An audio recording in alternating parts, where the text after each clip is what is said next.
Hello. D. Okay. Of jdsorganicproductions, and today I am gonna try something different. I'm gonna share my devotional readings from Strengthening My Recovery. It's meditations for the adult children of alcoholics and dysfunctional families. So this is the devotional is called Inner Drugs. Inner drugs. Because we were raised in chaotic or controlling homes, our internal compass is oriented toward excitement, pain, and shame. This inner world can be described as an inside drugstore. The shelves are stocked with bottles of excitement, toxic shame, self-hate, self-doubt, and stress. So, do the following situations sound familiar? We walk into a room full of strangers and instinctively find the most toxic people in the room to befriend. We leave home with just enough time so our adrenaline is pumping when we arrive at our destination. We overcommit ourselves so that we can't possibly do everything we promised, and then shame ourselves because we failed yet again. Many of us just naturally choose situations that create drama, people who are spinning out of control, and a life that balances on the edge of insanity. It almost feels like we're hardwired to operate that way. As we begin to understand the damaging effects of these inner drugs we keep taking, we learn to replace the toxic people and drama with mutually respectful relationships and healthy excitement for our recovery. We no longer need to recreate the familiar conditions of our childhood that keep us trapped in the chaos.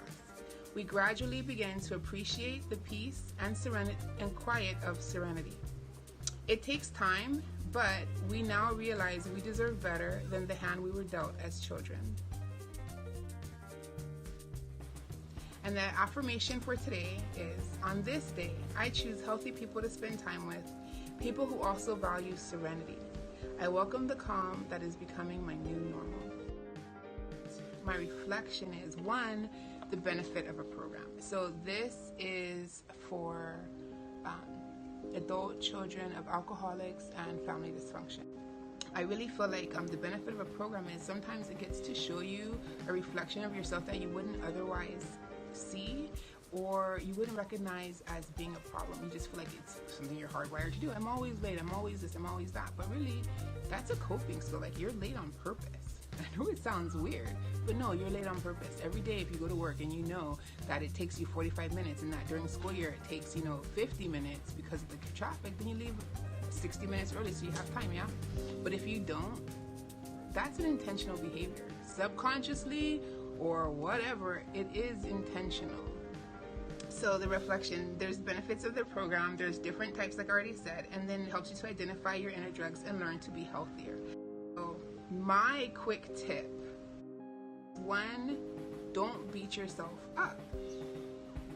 Recognize that there is something about you that you want to change, accept that you need to make a change, and then understand that nothing is easy. Don't beat yourself up. We don't shred a newborn when they're learning to walk. Consider yourself a baby. When it's something that you're doing different for the first time and it's really hard or uncomfortable or scary or whatever, just tell yourself, okay, I'm a baby. I am literally a 6-month-old infant learning how to do this.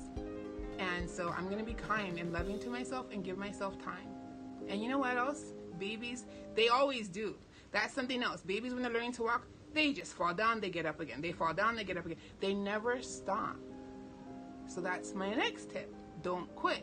Don't beat yourself up and don't quit. Like, I don't know, it's not easy, but if you quit, it's never going to get easier. You're never going to go anywhere. Just don't quit. The general emotional foundation that I see online is to be hard as hell and to let nothing get to you, and people hurt you, you just cut them off and walk away. I'm sorry, for me that's not really reality. I've never been able to do that. I'm getting stronger at releasing that person from my feeling like, okay, hurt people, something's going on with them, and that's why they did what they did. if I think they knew that they were hurting me, and if I think that they didn't, then I have to say, you know what, they didn't know that, and it's not for me to hang on to that, just to lift them up in prayer and keep moving forward.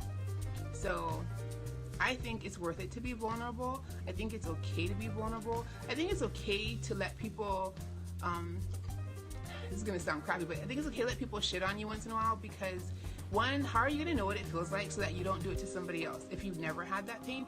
And two, it doesn't help anybody to just be a hard ass. Like, I've never met anybody who really blessed anybody else by being a hard ass. I really liked today's reading, which is why I thought I'd start this series and share it, because a lot of these things resonate with me. I am the kind of person who will overcommit myself. That is a very terrible habit. Hopefully the devotional resonated with you and you found a little bit of something that makes you want to look into yourself a little deeper, or into the devotional a little deeper. It's called Strengthening My Recovery. And I hope you have a great afternoon. I am such a rowdy person. Okay, I do want to go with that, because I don't want this to be super long. It's copyright infringement because I'm reading it, and if it is, it's really not intended. Don't sue me. I just want to share. Because if you read something, they tell you to do positive affirmations, and then it goes in the back of your head, and then like you intentionally are moving towards it, even though you don't realize it. But because you're doing these affirmations constantly, like, it just brings you toward what you want. So yes, I believe that you can subconsciously be on purpose.